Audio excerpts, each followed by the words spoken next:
Good morning. I thought I'd have a look at the box speed figures and how effective those are, with especially with the speed mapping.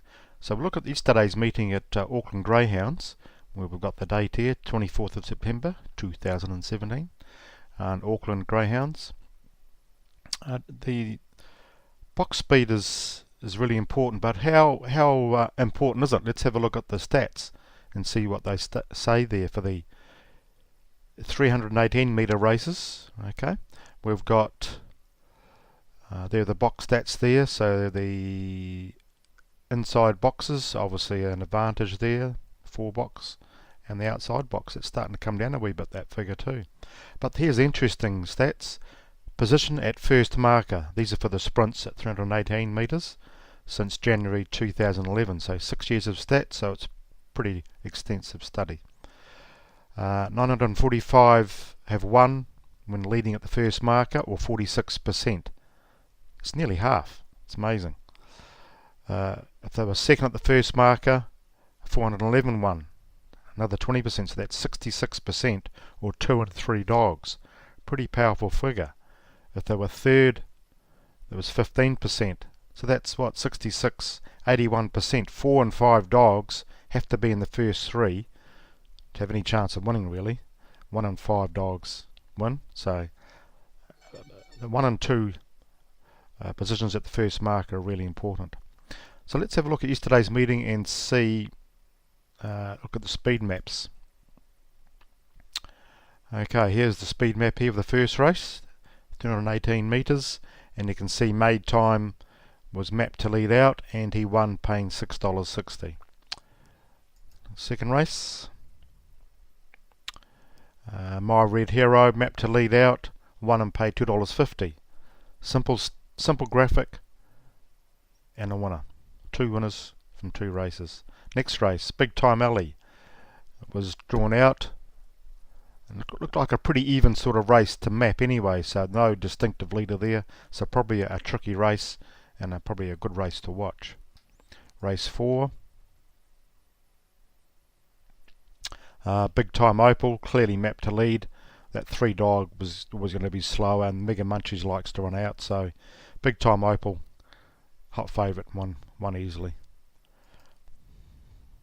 Next race, Highland Laddie, mapped to lead and won and paid $4.20. Race 6, Zarzawella, mapped to lead and did lead and ran second, little bit shy in the white there. You can see mapped to sort of jump about third or fourth and won well. So pretty good so far. Race 7, Little Moo, drawn out wide, looked like a pretty even sort of race to lead. That Gimme Hot Chips I was keen on, but he just didn't gather into the first bend, so he missed out. Race 8, okay, Allegro Cody, clearly maps to lead there, ran second, but Big Time Sneaky probably mapped to tuck in for a trial, and they were the first 2. The Quinella paid $17 just on the speed map. You know, you could obviously dig deeper into the stats and sectionals, etc., but early speed, as we know, is gold. So there it is in red and grey. Not black and white.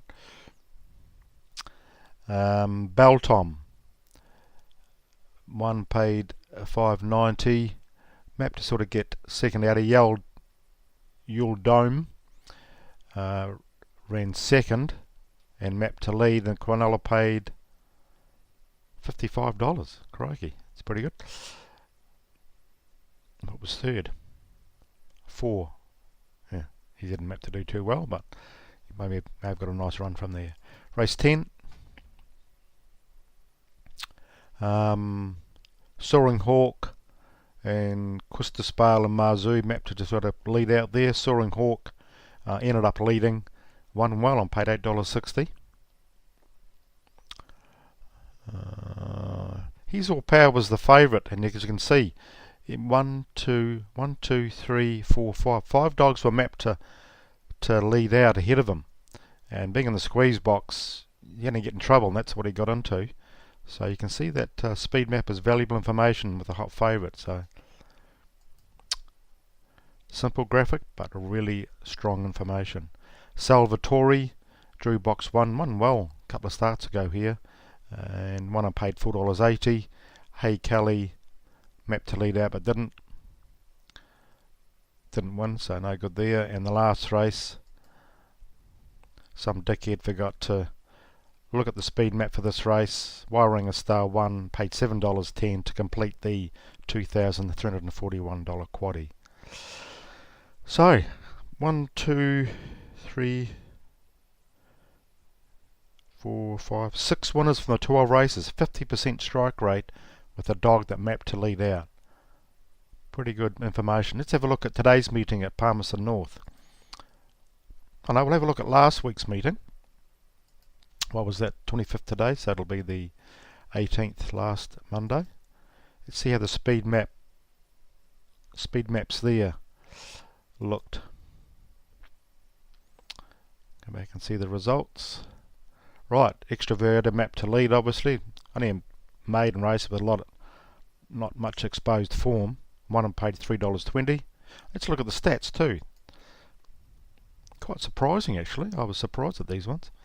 It's actually a higher figure for the 375 metre races. 48% of dogs that led at the first marker went on to win. Higher than Auckland, than the sprints, which was 46%. Let's have a look at the 457 metre races. Let's see if we can find one. Here we are. 457 metre races. Look at the stats. 51%, that's over half of dogs that lead at the first marker, win. So, I didn't think it would be that high. But the figures don't lie. So, let's have a look. Speed maps from last week. Race 1, as we mentioned. Extroverted.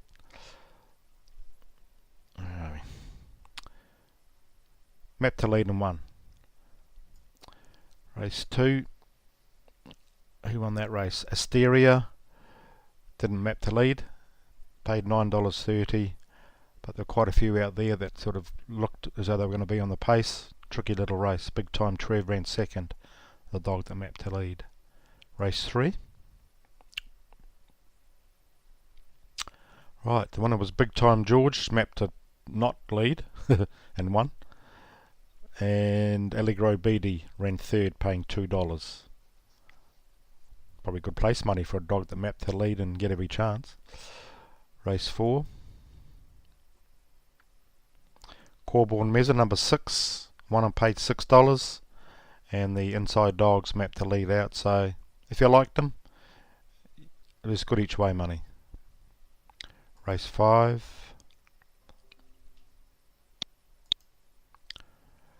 Race 5. Big Time Crackham. Those two Betty T mapped to lead out. Big Time Crackham. He can jump really fast or not. Won and paid $4. Race 6. Idle Patches. Although he mapped to jump third, his previous two starts showed they were quite strong, and his he actually led and won all the way. Paid good money too. Race 7.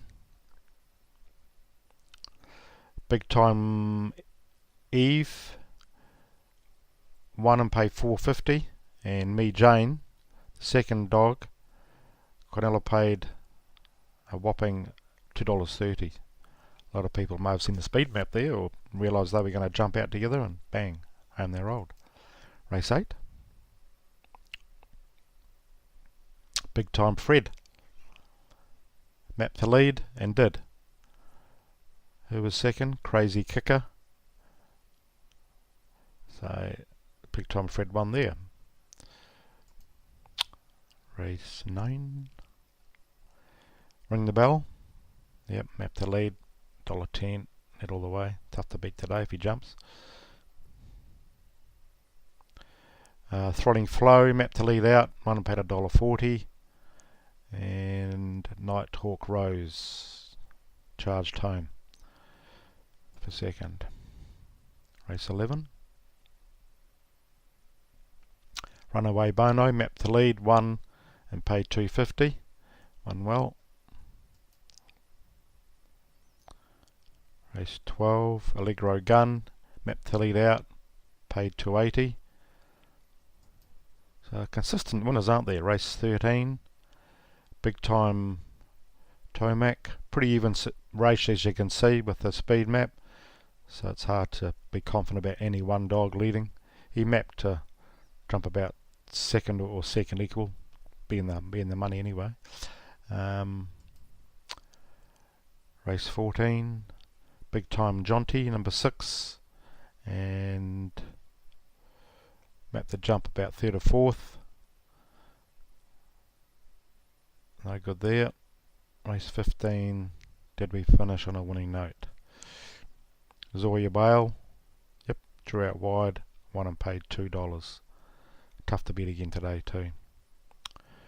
Right, so there's consistent string of winners, and the stats say if you can get that lead into the first bend virtually at Auckland or Palmerston North, and probably for any track for that matter, we'll look at that later on with the stats at other tracks, and you got a really good chance of winning, like at Auckland yesterday, 50-50 chance of winning off the speed map.